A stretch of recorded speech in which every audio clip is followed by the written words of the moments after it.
Bonjour à tous et à toutes, bienvenue dans ce podcast sur la blessure d'humiliation et le rôle de bourreau qu'elle peut nous amener à endosser.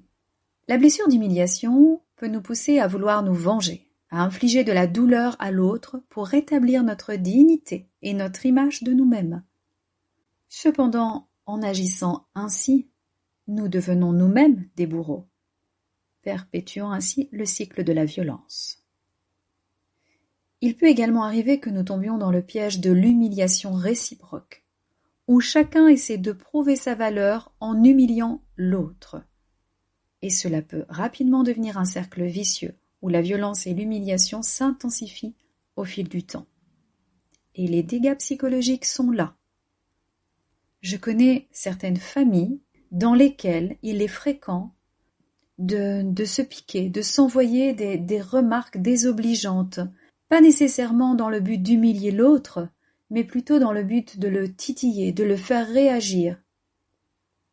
C'est un cercle vicieux. Donc, attention si vous vous reconnaissez dans ce schéma, parce que ça commence dans les familles, le plus souvent. Et même dans les familles, il est important de se rappeler que personne n'a le droit de nous humilier, de nous rabaisser, et nous n'avons pas non plus le droit de faire subir cette douleur à quelqu'un d'autre. Même si c'est pour rire. La guérison de la blessure d'humiliation passe par la prise de conscience de notre propre comportement et de notre responsabilité dans nos interactions avec les autres. Il est essentiel de travailler sur soi-même pour éviter de tomber dans le piège de la vengeance et de l'humiliation.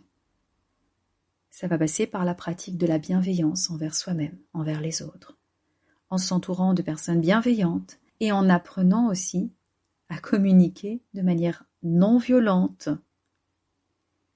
en prenant conscience de notre propre comportement et en faisant preuve d'empathie envers les autres, en évitant l'humour noir et cinglant. Nous pouvons éviter de devenir des bourreaux dans nos interactions avec les autres et contribuer à la création d'un monde plus respectueux.